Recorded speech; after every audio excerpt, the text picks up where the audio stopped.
దీనికి ముందు వీడియో చూసారా? చూడకపోతే కింద ట్యాగ్ చేస్తా. ఇంట్రెస్ట్ ఉన్న వాళ్ళు ఒకసారి చెక్ చేసేయండి. మేము ఒక గంట ముందే స్టార్ట్ అయ్యామన్నమాట. నార్మల్గా 2కి ట్రైన్ అయితే 1కే చెక్అవుట్ చేసేసి స్టార్ట్ అయిపోయాం. కానీ క్యాబ్ డ్రైవర్ అసలు చాలా బాగా డ్రైవ్ చేశారనమాట. చాలా ఫాస్ట్గా అయితే వెళ్ళిపోయాం. మేము 1కే స్టార్ట్ అయిపోయాము. కానీ నార్మల్గా అయితే ట్రైన్ 2కి కదా, కానీ ఇంకొక హాఫ్ అన్ అవర్ లేట్ అని చెప్పారనమాట. 2:30కి ట్రైన్. ఇంకా గంటన్నర ఇంకా అక్కడే వెయిట్ చేయాల్సి వచ్చింది.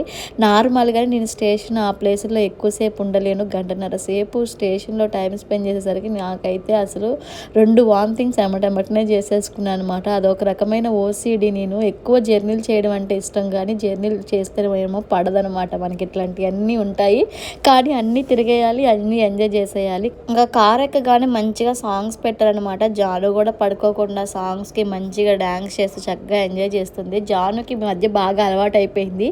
మా అమ్మ వీడియో ఆన్ చేయగానే ఒక హాయ్ చెప్పేసి కిస్ పాడేస్తే మనకి సబ్స్క్రైబర్స్ పెరిగిపోతారని దానికి కూడా అర్థమైపోయి కెమెరా ఆన్ చేయగానే మంచిగా హాయ్ చెప్పి మీ అందరికీ కిస్ ఇచ్చేస్తుంది. నేను చెప్పినా చెప్పకపోయినా కూడా.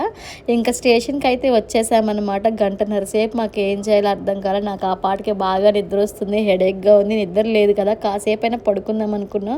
బయటంతా తిరిగి వచ్చేసరికి ఇంకా ఎట్లాగో ఆ టైం అయింది కాబట్టి అసలు పడుకోవాలి. ఇక్కడ ఒక చిన్న టీ స్టాల్ ఉంటే టీ తీసుకున్నాం. అబ్బో అద్భుతం, అమోఘమైన టీ అనమాట ఇది. టీ ఇంకా నోటి దగ్గర పెట్టుకొని కూడా పెట్టుకోలే. కప్పు ఎంబటినే పక్కన పడేసా. అంత వరస్ట్గా ఉంది. చూడడానికి కూడా నాకు అసలు ఏమీ నచ్చలేదు. అంత వరస్ట్గా ఉంది టీ. తాగితే టేస్ట్ తెలిసిద్ది కదా అన్నారని చెప్పి మా ఆయన ఊరికి అట్లా ఒక సిప్ చేశారు. నోరంతా పాడైపోయింది. ఇంకా అందుకే నా మొహం అట్లా పెట్టుకొని కూర్చున్నాను అక్కడ. ఇంకా ఇక్కడ వెయిటింగ్ హాల్ లాగా ఉండి అక్కడే వెయిట్ చేస్తున్నాము. పాపం చాలా మంది పడుకున్నారనమాట. నువ్వు కూడా పడుకుంటావు అని అడుగుతున్నారు మా ఆయన. అమ్మో అసలు నా వల్ల అవ్వనే అవ్వవు. అంటే తక్కువ చేసి మాట్లాడుతున్నానని అందరినీ అని కాదు, ఎందుకనో నేను అసలు అట్లా ఉండలేను అంతే. ఫస్ట్ నుంచి నాకు జర్నీస్ చేయడం ఎక్కువ అలవాటు లేకపోవడం వల్ల ఇట్లాంటివన్నీ ఎక్కువ అలవాటు అవ్వలేదు నాకు.